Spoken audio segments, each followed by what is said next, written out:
আসসালামু আলাইকুম।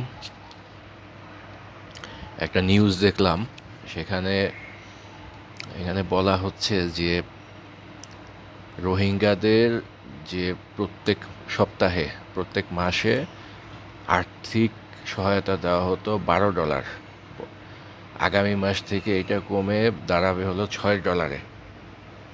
তো স্বাভাবিকভাবেই রোহিঙ্গারা যথেষ্ট চিন্তিত। তারা নিজেদের খাদ্য এবং নিরাপত্তা সংকট নিয়ে সবসময় দুশ্চিন্তার কারণ ছিল তাদের। যখন সরকার থেকে এটা কমায় দেওয়া হইতেছে, স্বাভাবিকভাবে এরা আরও বেশি উদ্বিগ্ন।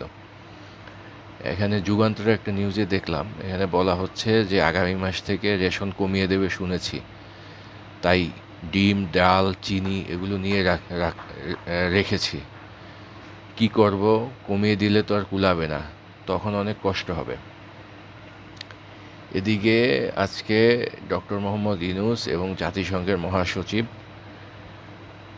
উনি গেছেন একটা সলিডারিটি ইফতার করার জন্য, মানে 1 লাখ রোহিঙ্গার সাথে উনি ইফতার করবেন। তো এটা ভালো, ইফতার করতে যাওয়াটা মন্দ কিছু না, কিন্তু যেখানে জাতিসংঘ কোনো কার্যকরী পদক্ষেপ নিচ্ছে না। ইতিপূর্বে 17 সাল থেকে যে রোহিঙ্গাদের নিয়ে আলোচনা, সেখানে জাতিসংঘের কোনো ধরনের কার্যকরী তৎপরতা আমাদের চোখে পড়ে নাই।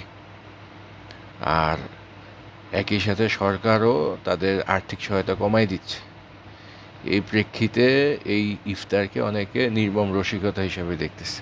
তারা বলার চেষ্টা করতেছে আসলে যে এ ধরনের ইফতার একটা সৌজন্য বা ইফতার হিসেবে ঠিক আছে, কিন্তু এই যে বছরের পর বছর অমানবিক জীবনযাপন করা, রিফিউজি হিসেবে জীবনযাপন করা, তারপর হলো বাংলাদেশে যে অবকাঠামোগত দুরবস্থার কারণ, তো এগুলোর কোনো সলিউশন নাই।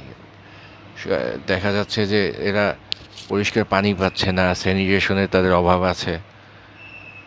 এছাড়া তারা তাদের বিভিন্ন প্রাকৃতিক দুর্যোগে তারা তেমন কোনো সাহায্য পায় না, সংক্রামক বিভিন্ন রোগ শোকে আক্রান্ত। সব কিছু মিলে আসলে এটা একটা কার্যকরী সমাধান দরকার। এমনিতেই তারা নিজ দেশ থেকে নিধনের শিকার হয়ে বাংলাদেশে আসছে। এখন এই দেশে আসার পর এই দেশে আসার পরে ইদানিং তাদের অবস্থা আরেকটু দুর্বিষহ হয়ে ওঠার আশঙ্কা দেখা দিচ্ছে। রাখাইন পরিস্থিতি, তারপর আর্থিক সহায়তা কমাই দেওয়া এবং দেশের যে আইন শৃঙ্খলার অবনতি, এটার একটা প্রভাব তো সেখানেও আছে। তো সব মিলে রোহিঙ্গারা একটু উদ্বিগ্ন। তো এই ইফতারকে আসলে ইফতারের চাইতে তারা নির্মম রসিকতা হিসাবে দেখতে বেশি বলার চেষ্টা করতেছে কেউ কেউ, যেটা আসলে একটা নির্মম রসিকতা।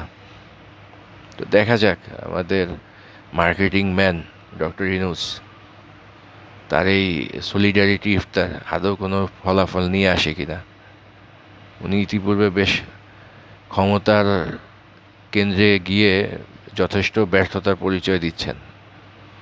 তো এখন দেখার বিষয় যে রোহিঙ্গা ইস্যুতে অন্তত কার্যকরী কোনো তৎপরতা শুরু করতে পারে কিনা এই সরকার অথবা আন্তর্জাতিক বিশ্ব, এটা দেখার অপেক্ষায়।